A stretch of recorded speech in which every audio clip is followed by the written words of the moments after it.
Hello everyone, it is Walt here, bringing you guys another one of the 100 ways to motivate yourself. Here we are with part 45, and this one is another very interesting one. And this one is the idea that every solution has a problem, okay?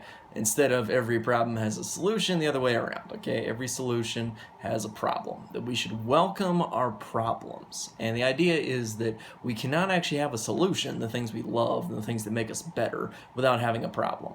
You might also experience this. One of the things I've learned through my work on self-help and the work on growth, kind of like mental growth, not like physical growth, but like mental growth, really is that a lot of times it plateaus. Think about it like when you have say a chemical changing states, so from going from being solid to liquid to gas, for example. When it comes to, say, if you're trying to melt an ice cube, you put it in you have a hot pan and you put an ice cube in it and it begins to melt slowly. You'll notice that if you measure the temperature of that ice cube as it's melting, it is staying at this same 0 degree temperature until it's finally melted, and then the water is all just heating up, and it heats up until it hits a plateau once again.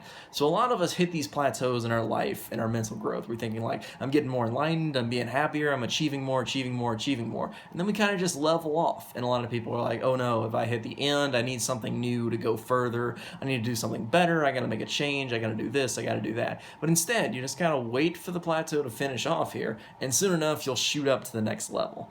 And I find that when I start having a big problem, when I'm having a lot of mental issues, kind of just like I'm feeling unwell, I'm feeling really anxious, anything like that, nothing too serious, but just like when I start feeling that way, I can find that that's about the point when I'm going to hit a new principle for understanding how to better live my life. And I'll shoot up to a level of higher enlightenment and being like really happy in comparison to like even where I was before like that problem arose.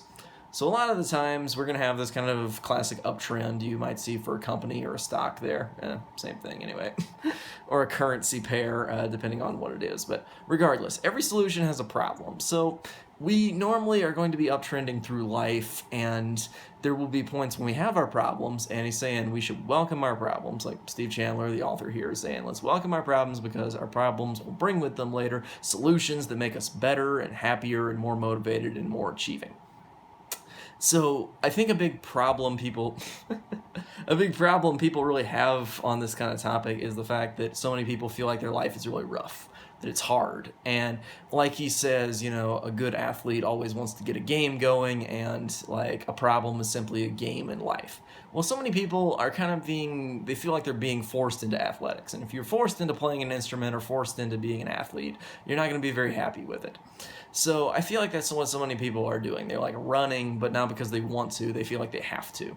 As soon as you realize that you can run better, or like you can get zero rise kind of shoes that I discovered, they really give you some more bounce in your step and cut down on your feet really pounding the ground. Running can become fun, it can become energetic, and it can become really good for you as compared to the trudge that a lot of people have with running. And so the same thing goes here. When you figure out that you can live a positive life, when you program your subconscious mind to be happy, you can live a really happy and prosperous life, and then you can really accept that problems are good because they'll bring solutions and you'll get better and better and better. When you see yourself in a positive light, that really is the game changer, I say, that makes this kind of idea possible and really allows us to welcome our problems as challenges. Anyway, that's about it. It's a bit of a longer one, but yeah, that's about it for this part. I will see you guys next time with part 46, so stay tuned. I'll see you then.